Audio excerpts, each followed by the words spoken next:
Hello friends, welcome to study कर। मैं हूं आपका दोस्त प्रभाकर। तो आज हम मंथली करंट अफेयर्स में डिस्कस करने वाले हैं जुलाई मंथ के मोस्ट इंपॉर्टेंट 50 क्वेश्चन। दोस्तों, ये जो 50 क्वेश्चन है ये आपके एग्जाम के पॉइंट ऑफ व्यू से बहुत इंपॉर्टेंट हैं, तो आप इनको नोट कर सकते हैं। अगर आपने स्टडी कर को सब्सक्राइब नहीं किया है, नए हैं चैनल पर, तो आप इसे सब्सक्राइब कर लें, बेल आइकन भी दबा लें, जिससे आपको समय पर सबसे पहले नोटिफिकेशन मिल सकेगा। दोस्तों, अगर आप इसका पीडीएफ प्राप्त करना चाहते हैं तो पीडीएफ मिल जाएगा आपको हमारे एप्लीकेशन पर। एप्लीकेशन का लिंक आपको डिस्क्रिप्शन बॉक्स में दिया गया है, तो वहां से आप एप्लीकेशन को डाउनलोड कर लीजिएगा, और या फिर आप गूगल प्ले स्टोर से भी इसे डाउनलोड कर सकते हैं।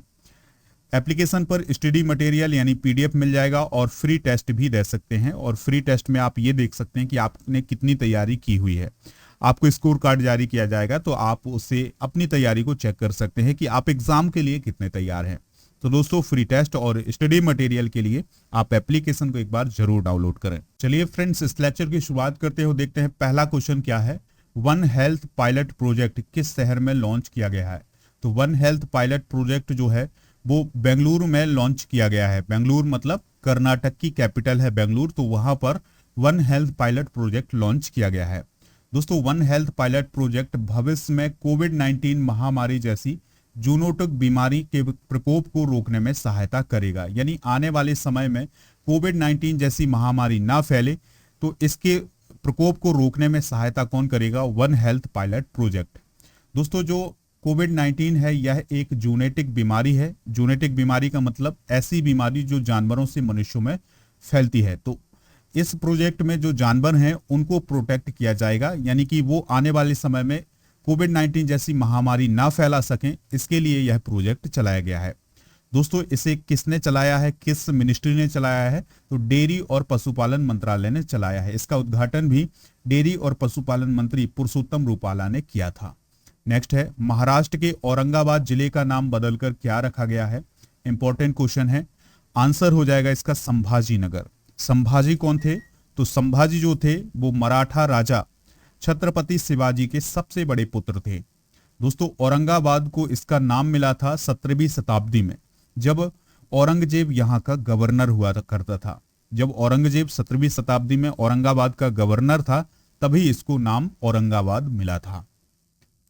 अगला प्रश्न है, महाराष्ट्र के नए मुख्यमंत्री कौन हैं? तो इसका आंसर होगा एकनाथ शिंदे। महाराष्ट्र के 20वें मुख्यमंत्री बने हैं एकनाथ शिंदे, और उप मुख्यमंत्री कौन बने हैं? देवेंद्र फडणवीस। आप सभी लोग जानते हैं कि जो शिवसेना है उसमें फूट हो गई थी, और जो बागी विधायक थे उनमें एकनाथ शिंदे ने उसको लीड किया, और बाद में जाकर के वो महाराष्ट्र के मुख्यमंत्री बने हैं बीजेपी के सहयोग से। और इससे पहले उद्धव ठाकरे ने 29 जून 2022 को चीफ मिनिस्टर के पद से इस्तीफा दे दिया था। अगला प्रश्न है, देश के अटॉर्नी जनरल के वेणुगोपाल का कार्यकाल केंद्र सरकार ने कितने माह के लिए बढ़ा दिया है? 3 माह के लिए। ठीक है, यानी अटॉर्नी जनरल ऑफ इंडिया का जो कार्यकाल है वो 3 महीने के लिए बढ़ा दिया गया है। अब वो 30 सितंबर 2022 को तक इस पद पर बने रहेंगे। उनका जो ये सेवा विस्तार किया गया है, ये तीसरी बार सेवा विस्तार किया गया है। दोस्तों, अटॉर्नी जनरल की बात करें तो वो देश के महान्यायवादी होते हैं, और केंद्र सरकार के लिए देश के सबसे शीर्ष विधि अधिकारी होते हैं, और मुख्य कानूनी सलाहकार होते हैं। अगला प्रश्न है, नीरज चोपड़ा ने हाल ही में डायमंड लीग में शानदार प्रदर्शन करते हुए किस पदक पर कब्जा जमाया है?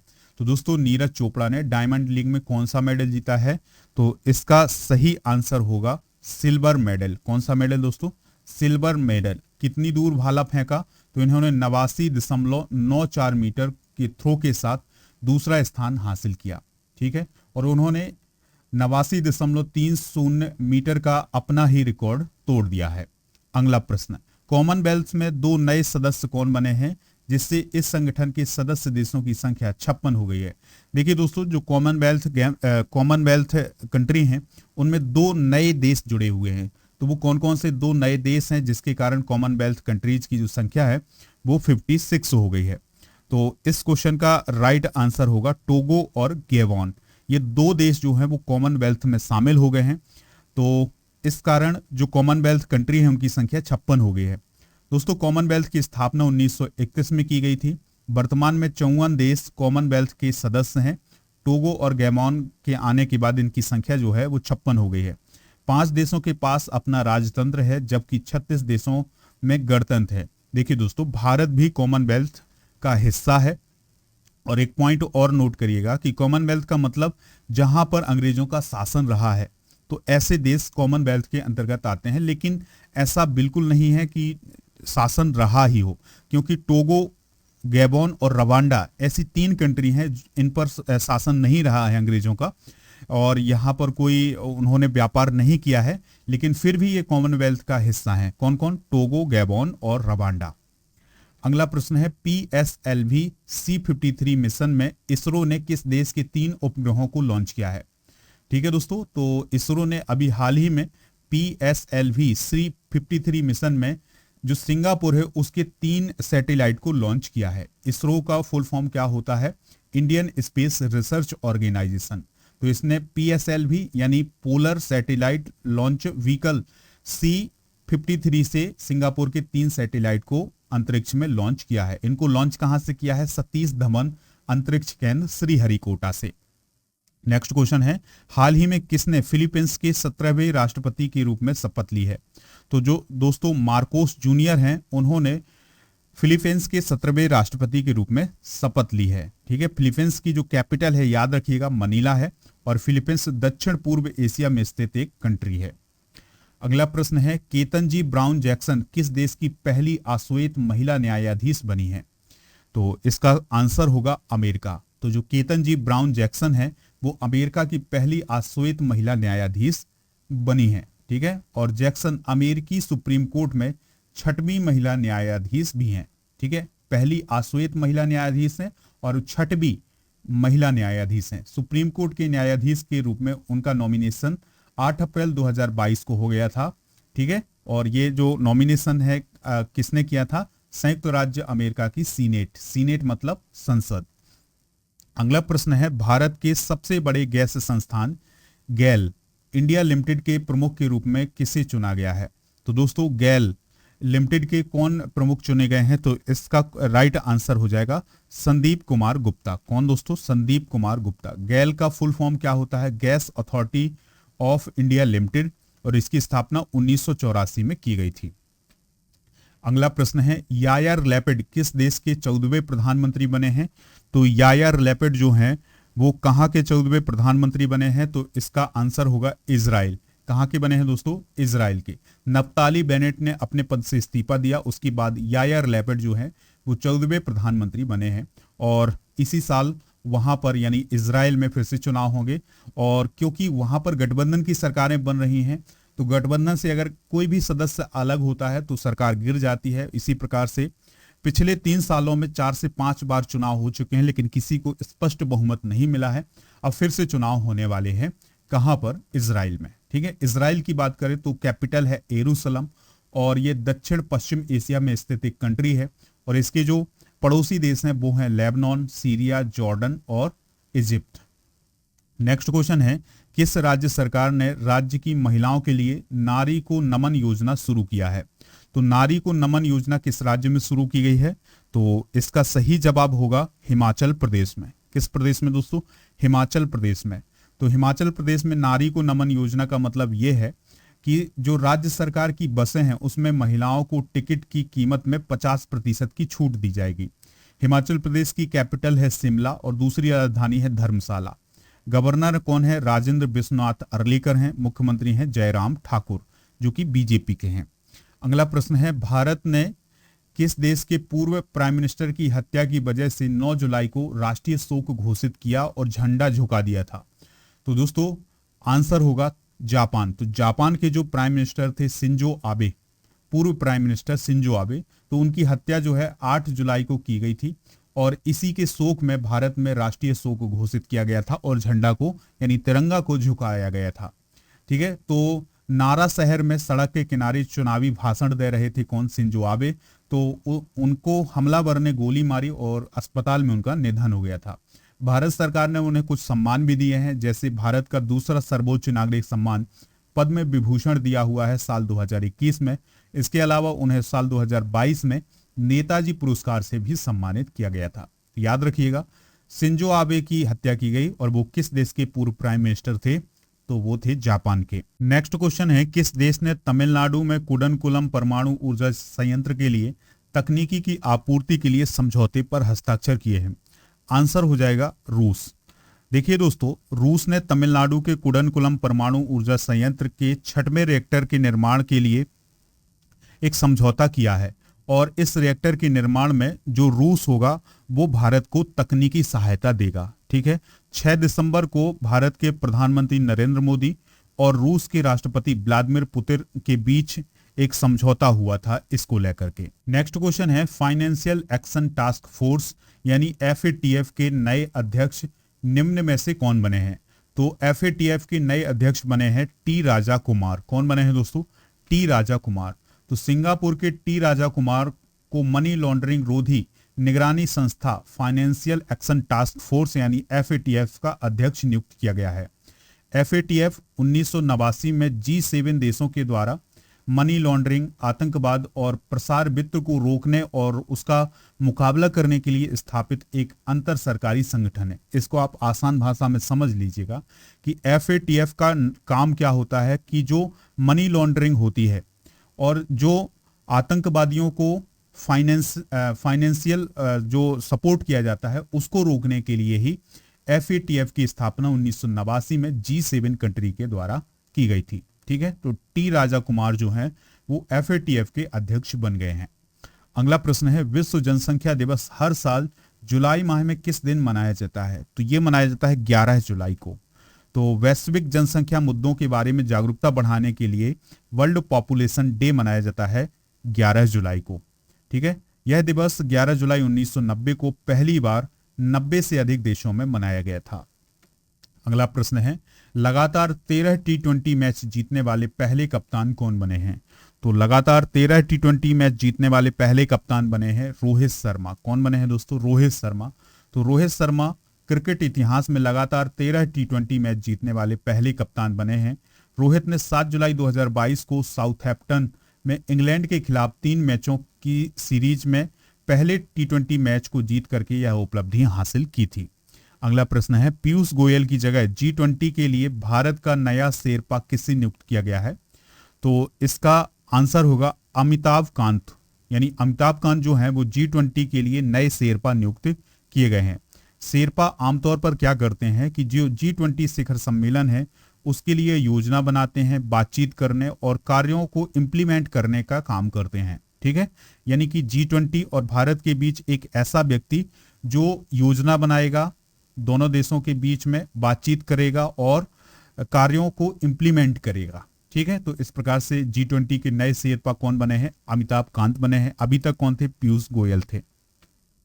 अगला प्रश्न है, फील्ड्स मेडल जीतने वाली दूसरी महिला कौन बनी है? तो दोस्तों फील्ड्स मेडल जो है वो मैथमेटिक्स के क्षेत्र में दिया जाने वाला पुरस्कार है।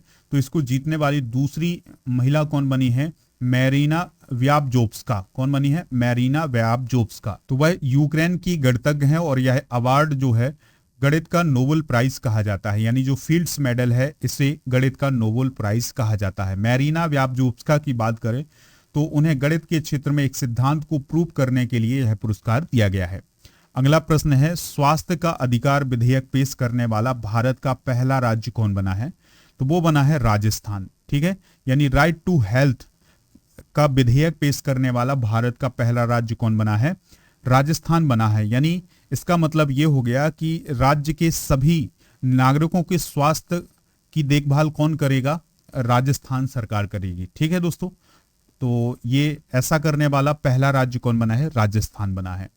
अगला प्रश्न है, विंबलडन 2022 में महिला सिंगल्स का खिताब कजाकिस्तान की किस टेनिस प्लेयर ने जीता है?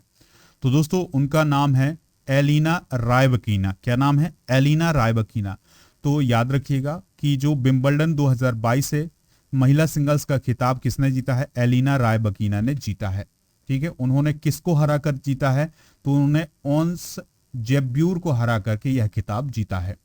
अगला प्रश्न है, नोवाक जोकोविच किस देश के टेनिस खिलाड़ी हैं जिन्होंने हाल ही में विंबलडन 2022 का खिताब जीता है?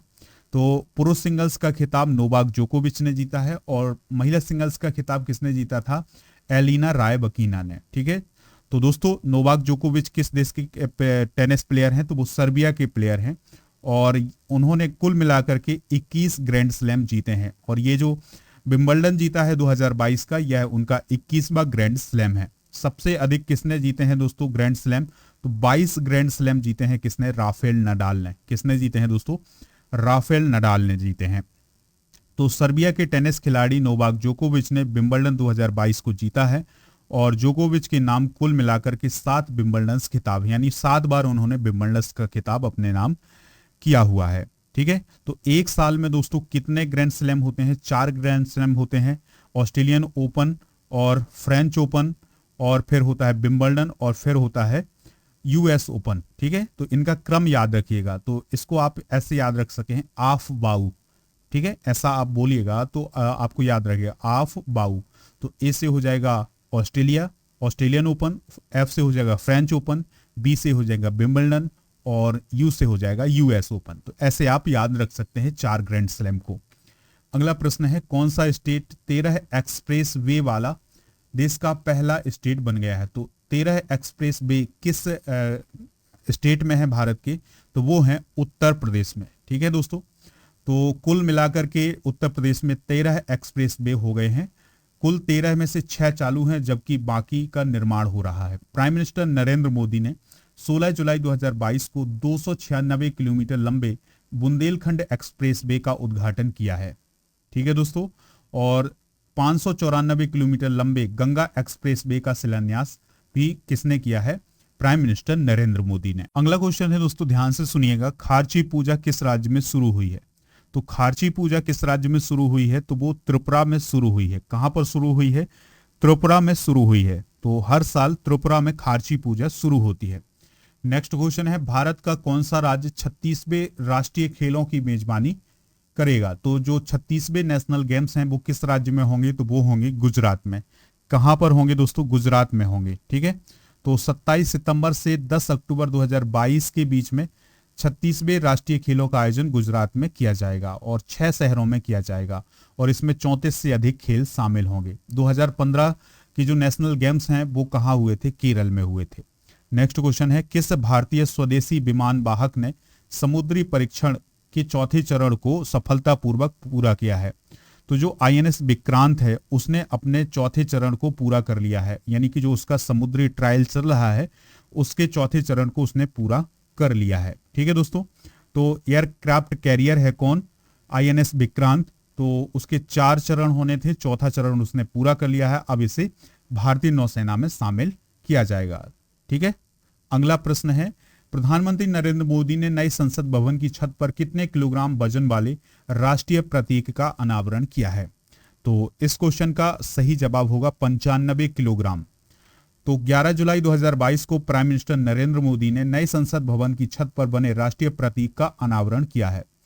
यह जो प्रतीक चिन्ह है ये कांसे से बना हुआ है, यानी कांस्य से बना हुआ है, जिसका कुल वजन है 9500 किलोग्राम और इसकी ऊंचाई है 6.5 मीटर। नए संसद भवन के सेंट्रल फोअर के शीर्ष पर बनाया गया है। इसे प्रतीक को सहारा देने के लिए लगभग 6500 किलोग्राम वजन वाली स्टील की एक सहायक संरचना का भी निर्माण किया गया है। अगला प्रश्न है, अर्न विद लर्न योजना किस राज्य में शुरू की गई है? तो अर्न विद लर्न योजना किस राज्य में शुरू की गई है? तो इसका आंसर होगा त्रिपुरा में। कहां शुरू की गई है दोस्तों? त्रिपुरा में। तो त्रिपुरा सरकार ने कोविड-19 के प्रकोप के बाद स्कूलों से बाहर हो चुके बच्चों को वापस लाने के लिए, शिक्षकों को वापस लाने के लिए अर्न विद लर्न योजना शुरू की है। यह योजना विद्यालय चलो अभियान या चलो स्कूल चलते हैं का एक पार्ट है। महामारी के दौरान 6 से 14 वर्ष के आयु वर्ग के जो बच्चे थे, लगभग 9000 बच्चे ऐसे हैं जिन्होंने स्कूल छोड़ दिया है। याद रखिएगा, त्रिपुरा के चीफ मिनिस्टर कौन है? मणिक साहा हैं। अगला प्रश्न है, मार्बर्ग वायरस रोग किस देश में पाया गया है?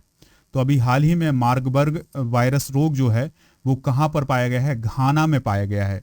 ठीक है, तो अफ्रीका कॉन्टिनेंट का एक देश है जिसका नाम है घाना, तो वहां पर मार्बर्ग वायरस पाया गया है। और यह जो वायरस है ये इबोला वायरस की तरह है, जिसमें ब्लीडिंग के साथ बुखार आता है। ठीक है, और यह चमगादड़ों के माध्यम से फैलता है। नेक्स्ट क्वेश्चन है, हाल ही में किस देश को यूरो मुद्रा अपनाने की मंजूरी मिल गई है?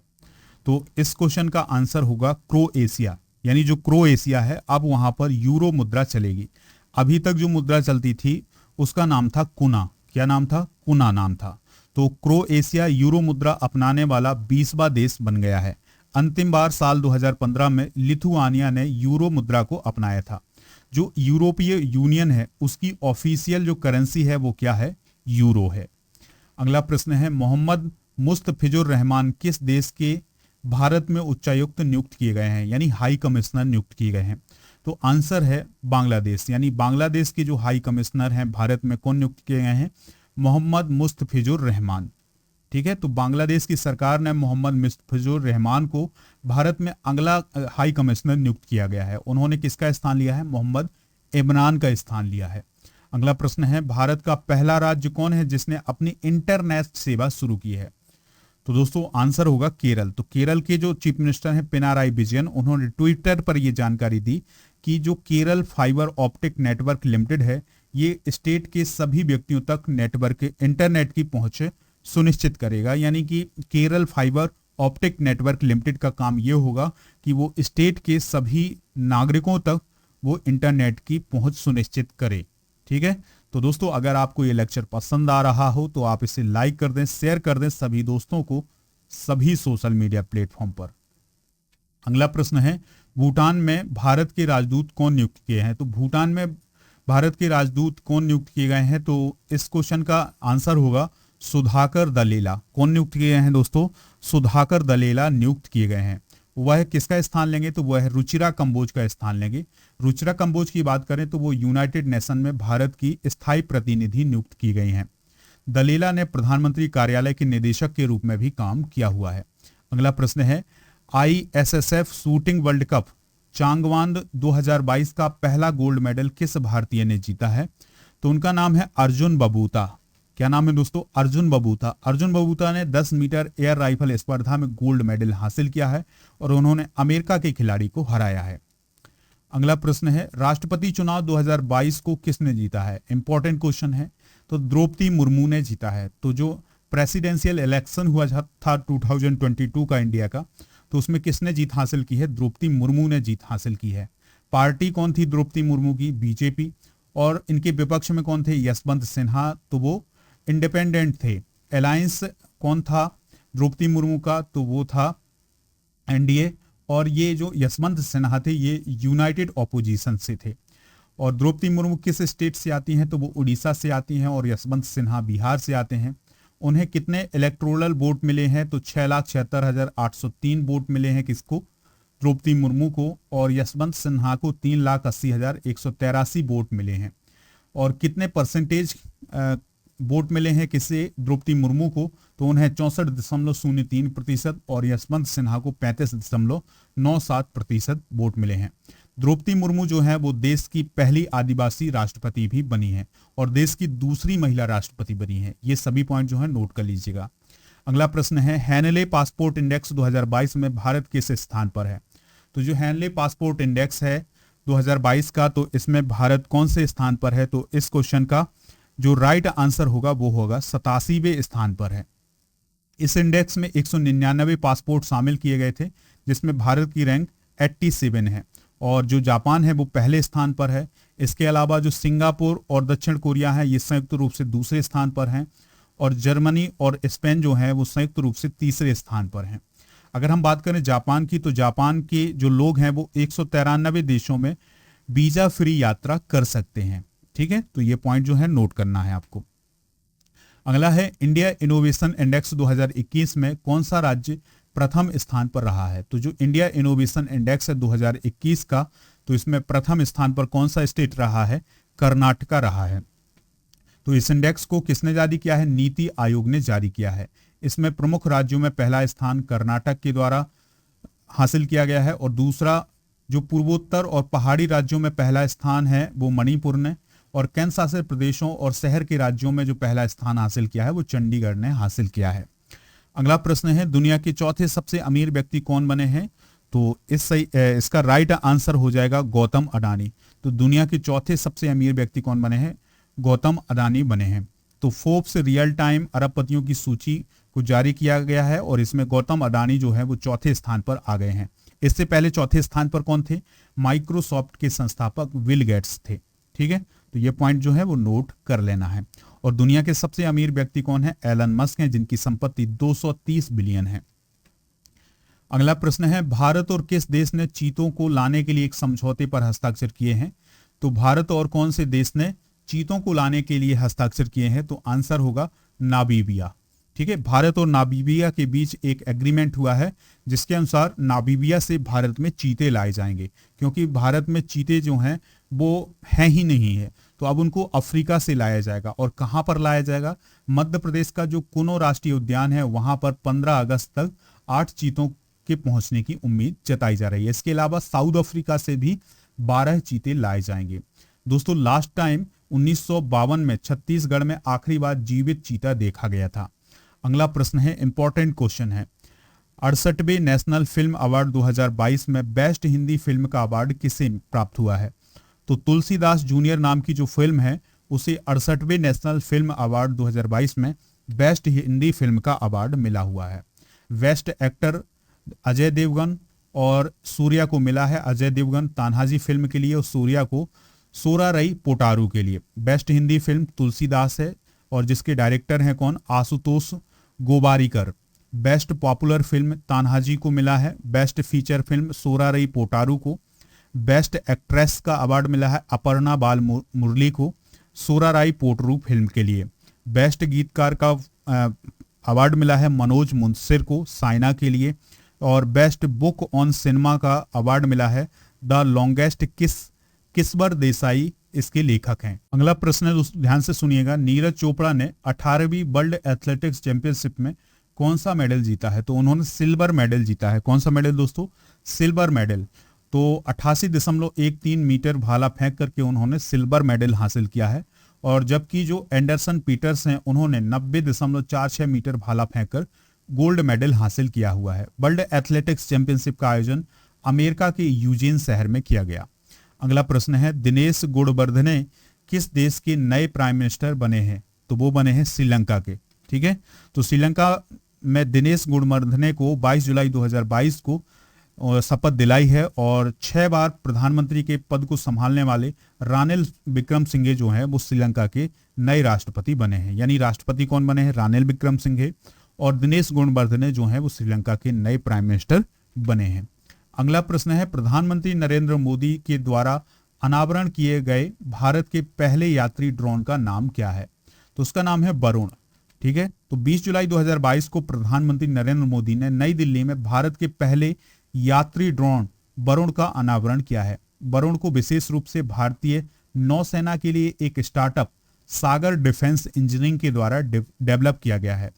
वरुण 130 किलोग्राम मानव पेलोड ले जा सकता है और इसकी सीमा 25 किलोमीटर है। ठीक है, यानी कि जो कुछ सामान अगर एक स्थान से दूसरे स्थान तक भेजना है तो वो 130 किलोग्राम तक वजन ले जा सकता है। नेक्स्ट क्वेश्चन है, कौन सा जिला देश का पहला हर घर जल प्रमाणित जिला बन गया है? तो आंसर होगा बुरहानपुर। बुरहानपुर जो है वो मध्य प्रदेश का एक जिला है जो कि हर घर जल प्रमाणित जिला बन गया है। बुरहानपुर देश का एकमात्र जिला बन गया है जहां सभी 254 गांवों के लोगों को नल के माध्यम से सुरक्षित पेयजल उपलब्ध होता है। दोस्तों, 15 अगस्त 2019 को जल जीवन मिशन के शुभारंभ के समय बुरहानपुर में केवल 36.54% घरों में नल कनेक्शन के माध्यम से पीने का पानी था। अब लगभग सभी के पास नल के माध्यम से पानी पहुंच रहा है। अगला प्रश्न है, किस देश में एक दशक के बाद यानी 10 सालों के बाद पोलियो का पहला मामला दर्ज किया गया है? तो आंसर होगा अमेरिका। तो दोस्तों, अमेरिका में एक दशक के बाद पोलियो का पहला मामला आया है।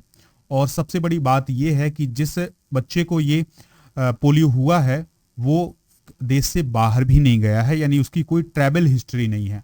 तो ये माना जा सकता है कि अमेरिका में अब भी पोलियो है। अगला प्रश्न है, हाल ही में विश्व स्वास्थ्य संगठन के द्वारा किस बीमारी को ग्लोबल हेल्थ इमरजेंसी घोषित किया गया है? तो मंकी पॉक्स को अभी हाल ही में विश्व स्वास्थ्य संगठन के द्वारा ग्लोबल हेल्थ इमरजेंसी घोषित किया गया है। मंकी पॉक्स के 75 से अधिक देशों में 1600 से अधिक मामले सामने आए हैं। इसके बाद विश्व स्वास्थ्य संगठन यानी WHO ने वर्ल्ड हेल्थ इमरजेंसी इसे घोषित किया है। इसके 80% से जो अधिक मामले हैं वो यूरोप महाद्वीप में हैं।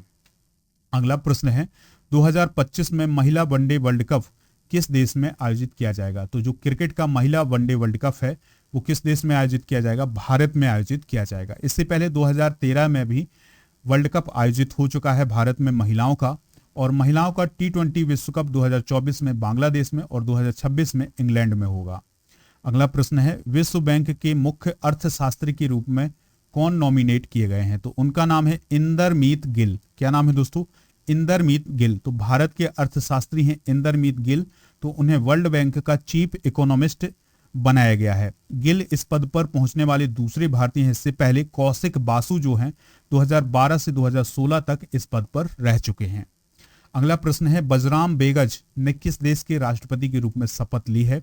तो दोस्तों जो बजराम बेगज हैं वो अल्बानिया के राष्ट्रपति बने हैं। किस देश के दोस्तों? अल्बानिया के राष्ट्रपति बने हैं, और वो अल्बानिया के 9वें राष्ट्रपति बने हैं। अल्बानिया की कैपिटल क्या है? तिराना है। अगला प्रश्न है, ध्यान से सुनिएगा, कौन सा देश 2024 के बाद अंतरराष्ट्रीय अंतरिक्ष केंद्र को छोड़ देगा? तो आंसर है इसका रूस। यानी रूस जो है वो 2024 के बाद अंतरराष्ट्रीय अंतरिक्ष केंद्र से अलग हो जाएगा।